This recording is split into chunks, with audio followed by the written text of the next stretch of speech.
Halo, selamat sore pemirsa. Kembali bersama saya Ahmad Fakih Zuhair dari iTech Magazine. Gimana? Tepat di sebelah saya telah hadir Ketua Umum Asosiasi Pengusaha Teknologi Informasi dan Komunikasi Nasional atau Aptiknas, yaitu Bapak Sugiarto Santoso atau Pak Hoki. Saya di sini juga ingin mengingatkan untuk pemirsa di mana wawancara ini telah memenuhi protokol kesehatan, di mana saya dan Pak Hoki telah melakukan tes sebelumnya. Mohon untuk buka maskernya mungkin Pak ya. Oh iya, makasih. Iya. Mas Fakih. Iya. Gimana Pak kesibukan akhir-akhir ini apa aja Pak? Ya, mungkin saya menceritakan dulu, bisa dilihat juga di screen ya bahwa memang saya banyak sekali aktivitasnya selain Ketua Umum di Aptiknas, juga Ketua Umum Akomindo, dan mendirikan juga ada Candi Chandra di Muka, ya kan, kemudian juga ada di Koalisi Anak Madani, juga pendiri dan Ketua Dewan di ACCI. Ini banyak sekali. Nanti saya kasih juga slide-nya gitu. Ya berarti masih sangat aktif Pak ya. Dan mungkin saya ceritakan sedikit sekilas tentang Aptiknasnya dulu sebelum lebih jauh, bahwa Aptiknas ini Asosiasi Pengusaha Teknologi Informasi Komunikasi Nasional ya. Aptiknas merupakan bentuk organisasi baru yang bertransformasi dari Akomindo yang didirikan sudah dari 31 tahun yang lalu.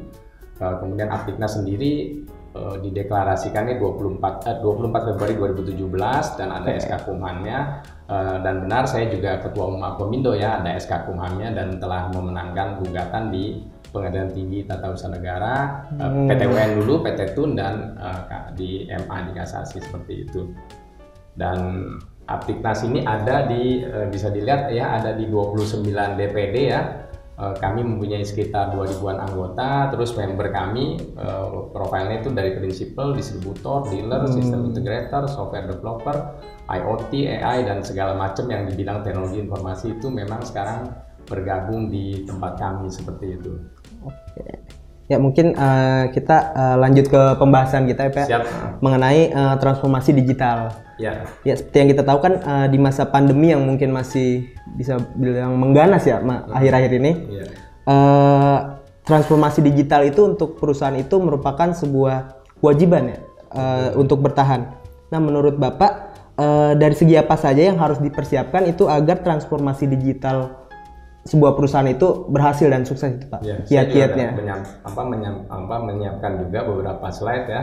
Nanti saya sampaikan juga bahwa perusahaan harus untuk bisa sukses menerapkan transformasi digital ada 8 poin kalau menurut saya, mungkin yang lain ada yang lebih dan sebagainya, tapi minimal ada 8. Satu, tentang kepemimpinan, yaitu leadership yang sangat mengerti digital teknologi. Kemudian kedua, SDM yang siap di-upgrade ya, dan juga mau dilatih ulang karena selalu ada perubahan-perubahan di teknologi digital ini. Kemudian ketiga, SDM itu wajib open-minded terhadap disrupsi teknologi karena sekarang udah eranya seperti itu ya, jadi harus kita open-minded. Keempat, tentu penting inovasi sebagai kekuatan dari dalam, kita mesti punya inovasi berkelanjutan. Kemudian juga kelima, budaya perusahaan harus disesuaikan.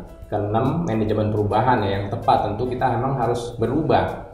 Ketujuh, pengalaman yang harus didapat dari banyak pihak yang berhasil. Jadi kita kan banyak ya sekarang teknologinya kan, maksudnya internet di mana-mana bisa diakses. Nah itu kita bisa mendapatkan informasi bagaimana sih perusahaan-perusahaan yang bisa berhasil. Kita belajar juga dari mereka yang sudah berhasil.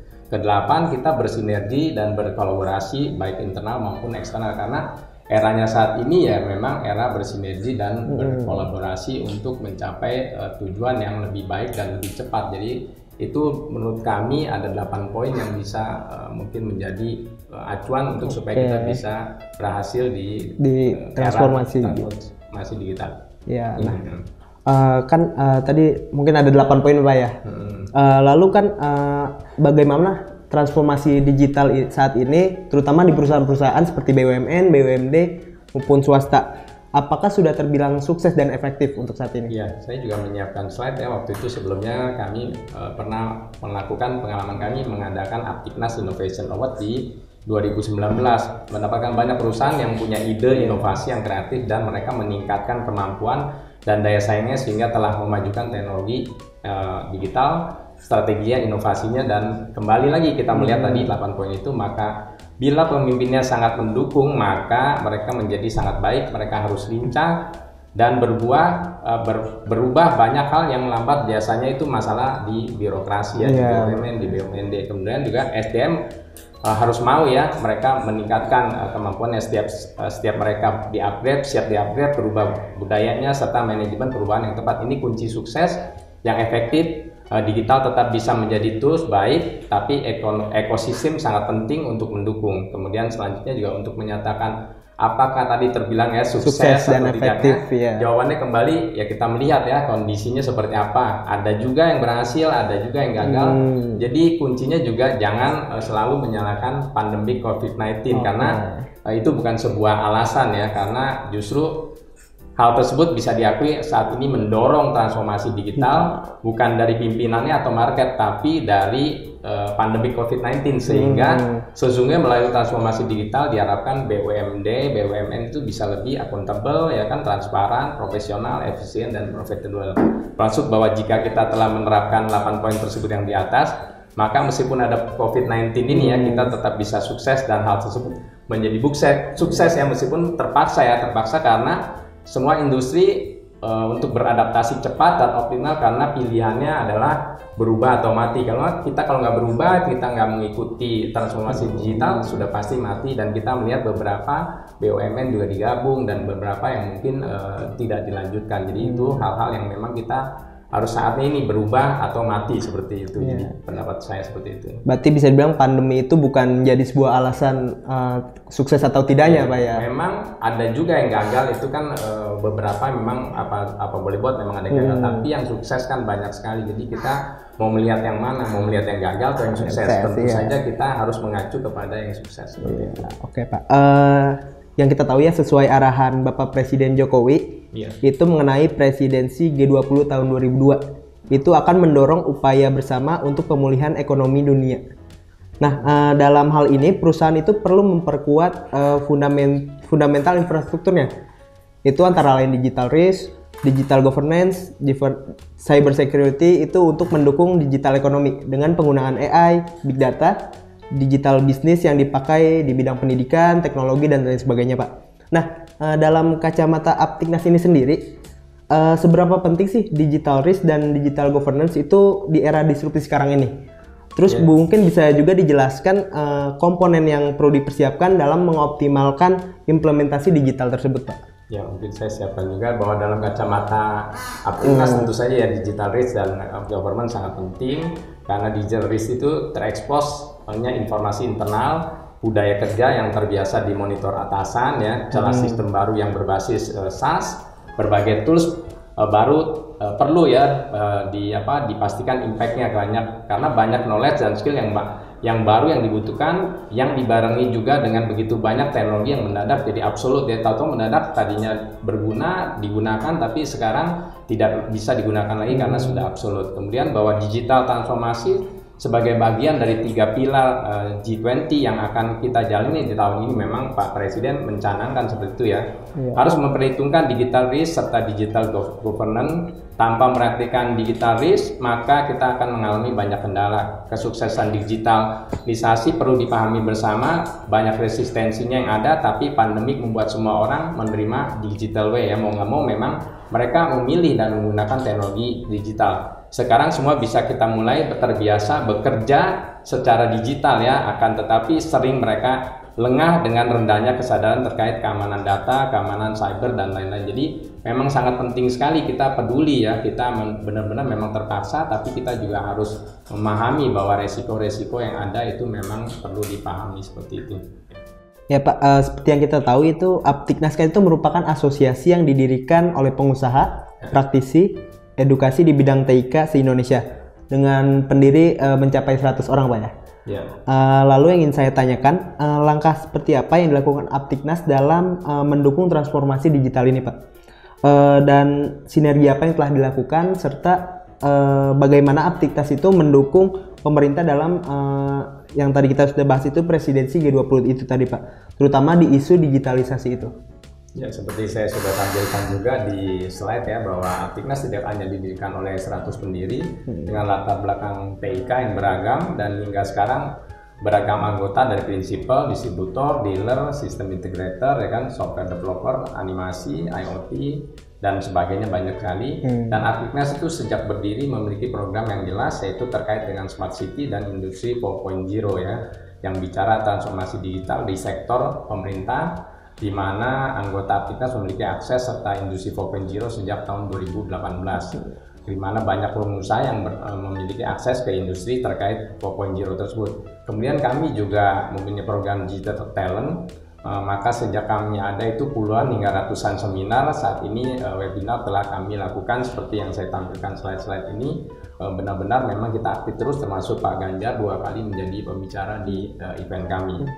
Ini beberapa event-event bekerja sama dengan Event Cerdas. Sampai saat ini saya tulis 112 seminar, webinar ya, tapi mungkin sudah bertambah terus dan bisa di-search di Google. Kemudian juga kami juga kalau sebelum pandemik juga kita coba mengedukasi, mendorong milenial menjadi pengusaha bersama Pak Sandiaga Uno. Ini yang kami lakukan dengan teman-teman di Apiknas. Kemudian lagi yang terbaru memang kami memiliki dukungan yang kuat terhadap dunia edukasi, karena pentingnya di dunia digital ini melalui lembaga sertifikasi profesi yang baru saja kami peroleh sertifikatnya dari BNSP ini untuk membentuk digital talent, kemudian modal transformasi digital yang ada, dan kami terus membina anggota kami menjadi counterpart tekanan mitra transformasi digital dimanapun berada. Dan dalam waktu dekat ini ke depan akan mendukung pelaksanaan Digital Transformation Expo di bulan Juli, kemudian Forum Smart City di bulan Oktober, dan semua akan menuju puncak tentu tadi dengan G20 tersebut.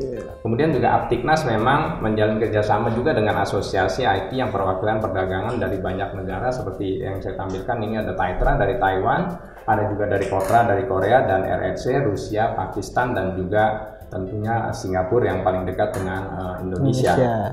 Kemudian yang menarik lagi, Apiknas juga bekerjasama dengan PT Raihan ya, undang menggandeng Pak Onowe Purbo yang memang pakar internet untuk instalasi penerapan instalasi konfigurasi VSAT di daerah-daerah, termasuk kabel EVO untuk kepentingan ya, bahwa dibutuhkan peran pemerintah dan pengusaha serta keterlibatan kaum muda milenial kreatif berpikiran maju untuk turut terlibat ya di dalam pemanfaatan pengembangan teknologi serta teknologi digital talent di daerah, peningkatan ekonominya, kecerdasannya, dan dari kecerdasan rakyat di desa-desa melalui percepatan transformasi digital di desa. Ini yang kita lakukan, jadi bukan hanya di kota ya, bukan di Jakarta saja, jadi di daerah-daerah banyak sekali yang belum mendapatkan akses internet. Itu juga untuk mempercepat bagaimana bisa transformasi digital kalau internetnya tidak bisa diakses seperti itu. Kemudian juga selain dari itu, kami juga Apiknas juga segera menjalin kerjasama ya dengan pihak Cyber Global Indonesia yang mendukung upaya digitalisasi desa melalui pelatihan online ya. Cyber Academy ini menyediakan workshop digital agar menggerakkan ekonomi desa dengan pendekatan digital. Sebab melalui kehadiran workshop digital dan Cyber Academy ini akan menjalin kerjasama dengan Apiknas dapat mempercepat Indonesia digital di 2001-2024 ini. Kemudian juga di mana kegiatan tersebut telah mendapat dukungan nih dari Pak Gubernur ya Provinsi Bengkulu, Pak Rohidin. Bahkan telah ada nota kesepakatan atau MOU antara pihak Gubernur Provinsi Bengkulu dengan PT Cyber Bengkulu Indonesia untuk digitalisasi UMKM dengan rencana menghadirkan workshop digital sampai 1.341 desa. Bahkan rencananya workshop digital akan hadir di 8.400 90 kelurahan dan di 75.436 desa di seluruh pelosok Indonesia. Tentu ini sejalan ya dengan target pemerintah, yaitu 30 juta UMKM go digital pada tahun 2030. Ini sangat menarik sekali. Jadi kalau memang seperti saya sampaikan selalu bahwa memang eranya nanti akan sinergi dan kolaborasi, dan ini untuk mencapai kemajuan untuk kita bersama seperti itu. Oke Pak, mungkin tadi kan itu udah bahas banyak ya mengenai digitalisasi itu sendiri. Nah menurut Bapak apa peluang dan tantangan digital untuk kedepannya itu? Dan bagaimana secara kita buat survive gitu untuk bertahan dan bersaing dengan banyaknya kompetitor yang ada? Ya, Jadi peluang dan tantangan digital ke depan adalah apakah kita mau ya berkembang, mengembangkan diri, apakah kita juga siap untuk melakukan perubahan. Jadi itu semua kembali kepada diri kita. Kitanya mau apa tidak. Kalau tidak mau ya tadi kan mati atau melakukan perubahan seperti itu. Tentang kompetitor ya, akan selalu ada keberadaan mereka ini justru kita butuhkan untuk mengukur dan membandingkan dengan usaha-usaha kita, serta dapat memicu hal-hal positif untuk kita semakin inovasi ya. Tentu kita sesuaikan dengan kemampuan diri kita dan tim kita. Jadi serta bidang usaha kita serta tidak perlu takut ya bertransformasi di bidang usaha lainnya, termasuk mencari mitra yang mempunyai kemampuan di bidang usahanya untuk melihat latar belakang karakter pribadinya. Jadi sangat penting sekali kalau kita melihat peluangnya, tapi kita juga kan manusia punya keterbatasan. Jadi kembali lagi saya bilang harus sinergi dan kolaborasi. Jadi kita harus mencari teman yang kita tahu karakter pribadinya, sehingga kita bisa jalankanlah produk ini, jalankanlah solusi seperti ini. Kemudian sebagai informasi juga, saya pribadi juga sempat bertransformasi ya, saya sampaikan, karena saya banyak mengalami perkara-perkara hukum ya, meskipun tidak bersalah, sempat ditahan 43 hari, di mana akhirnya saya dinyatakan tidak bersalah hingga tingkat kasasi. Mungkin ada slide-nya juga, ini kalau dilihat juga artinya bukan sesuatu, inilah sebuah fakta sejarah memang nyata, dan memang pada saat saya ditahan ini memang saya sengaja juga diberitakan supaya mencari dukungan orang-orang yang mengerti masalah di bidang hukum ya. Artinya kita perlu memahami permasalahan hukum. Dan di balik peristiwa itu tadi saya sampaikan juga tentang transformasi. Akhirnya saya juga ambil kuliah hukum, dan tadi kembali lagi kita mencari teman-teman yang berlatar belakang kepribadiannya, karakternya itu yang cukup baik. Jadi kita bergabung untuk mendirikan kantor hukum untuk membantu orang-orang yang bermasalah di bidang hukum. Tentu kembali lagi tadi karakternya harus kita kenal, kita tahu, sehingga mungkin nanti klien-klien yang menghubungi kantor hukum kami itu tidak dikecewakan, karena karakter itu sangat penting. Mungkin itu tambahan lainnya mungkin ada juga, artinya kami juga coba menjalin hubungan, artinya coba lagi mengikuti pendidikan di Lemana supaya kita mempunyai networking yang banyak ya. Kemudian juga mendirikan juga Candi Chandra di Muka, ini tempat bimbingan pelatihan bagi para pemuda-pemudi yang ingin meraih kesuksesan masa depannya, khususnya di karir menjadi anggota Polri, menjadi TNI, ataupun berkarir di dunia kedinasan. Itu juga sebuah transformasi yang tadinya hanya berbisnis di IT ya kan, akhirnya juga mencoba bidang lain. Tentu kembali lagi kita harus mencari orang partner yang mempunyai karakter pribadi yang baik, sehingga ini bisa sustainable ya.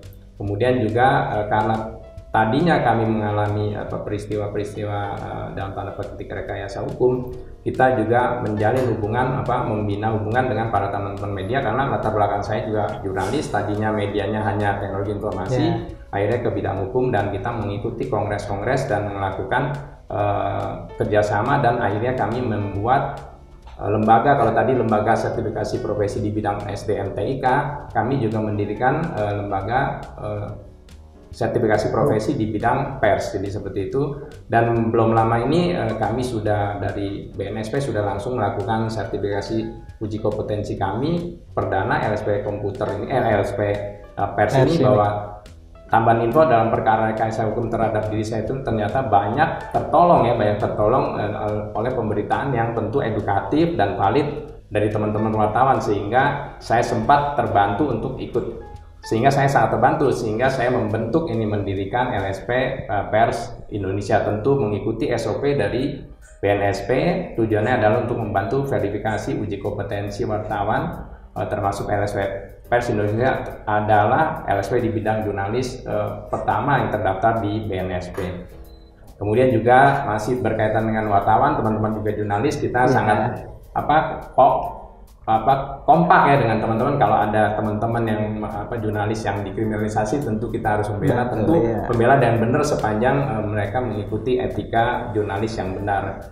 Ya, lalu dari semua yang telah disebutkan Bapak tadi, ada nggak sih Pak harapan Bapak ke depannya dengan adanya transformasi digital ini untuk mendorong peningkatan digital risk, digital government, dan cyber security untuk saat ini? Ya, seperti saya sampaikan juga di slide ini, bahwa transformasi digital tidak bisa dihindarkan ya. Jadi harus membuka mata kita semua. Bila leadership-nya sudah sangat mengerti digital, maka digital gap, digital risk dan dapat dimitigasi dengan baik.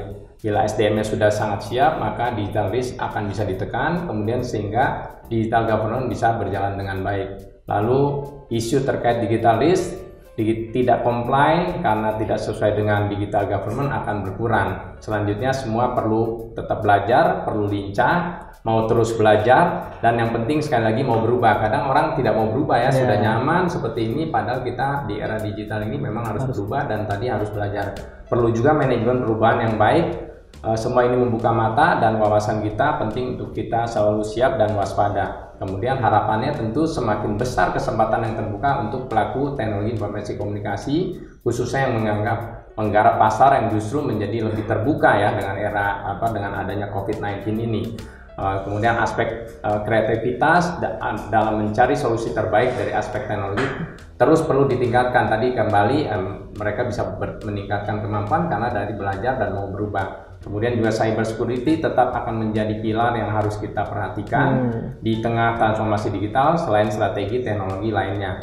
Penerapan big data, IoT, VR, AR, metaverse dan semua ini pasti perlu secure dan perlu strategi cyber security yang sangat kuat. Jadi kembali lagi memang kuncinya di salah satunya di cyber security. Tentu saja kita juga berharap pemerintah memperhatikan juga regulasi ketentuan-ketentuan dari penggunaan teknologi ini, karena semua teknologi itu tentu ada sisi negatif dan sisi positifnya. Kembali kita mengejar sisi positifnya dan kita berharap pemerintah memberikan kebijakan-kebijakan yang memang mendukung penggunaan teknologi. Di sisi lain kita juga menghimbau agar masyarakat menggunakan teknologi ini, transformasi digital ini dengan bijak sehingga lebih banyak kemanfaatannya daripada hal-hal yang negatif yang bisa kita capai. Karena untuk kemajuan negara kita kuncinya memang di transformasi digital yang memang dicanangkan oleh Bapak Presiden kita juga, Bapak Jokowi. Ya, jadi mungkin bisa sampaikan. Ya, jadi transformasi digital memang begitu pentingnya Pak ya untuk sangat penting sekali. Tentu tadi ada hal-hal yang tentu harus diperhatikan, tapi tidak bisa kita tidak melakukan ya karena sudah eranya dan kita terdorong tadi dipaksa untuk menggunakan karena tadi ada pandemi COVID-19 di era saat ini. Kayaknya udah nggak berasa Pak ya kita ngobrolin transformasi digital dari tadi, banyak banget ilmu-ilmu yang didapat mengenai transformasi digital ini Pak. Mungkin Bapak ada sepatah dua kata untuk teman-teman di rumah mengenai transformasi digital atau sebagainya Pak? Ya, sebelumnya saya mau mengucapkan dulu ya terima kasih kepada iTech Magazine ya yang hari ini kami mendapatkan kesempatan untuk bincang-bincang ya dengan tema tentu saya transformasi digital. Penting buat dimaknai bahwa untuk masyarakat ya memang tidak kita harus melakukan transformasi digital, dan kita jangan menyalahkan kalau usaha kita nggak berkembang dan sebagainya, kita menyalahkan COVID-19 ini, itu kurang bijak ya, karena memang ada yang terpuruk tapi banyak juga yang berhasil. Kembali lagi penggunaan teknologi informasi ini, penggunaan internet, penggunaan digital transformasi, pakailah untuk lebih kemanfaatannya karena masih banyak sekali peluang-peluang yang bisa kita raih. Tapi kita tadi harus berubah, kita harus belajar, kita harus beradaptasi dengan teknologi digital yang memang tidak bisa kita hindari. Pesan saya adalah selalu menjaga protokol kesehatan. Hari ini juga kita melakukan protokol kesehatan karena tentu saja kesehatan itu jauh lebih penting dari segalanya. Baru selanjutnya kita melakukan hal-hal yang positif didukung oleh kesehatan. Terima kasih, itu yang bisa saya sampaikan. Sekali lagi, terima kasih buat iTech Magazine. Ya, demikianlah special interview untuk kali ini bersama Bapak Sugiarto Santoso selaku Ketua Asosiasi Pengusaha Teknologi Informasi dan Komunikasi Nasional. Saya Ahmad Fakih Zuhair dari iTech Magazine pamit undur diri. Selamat sore dan sampai jumpa.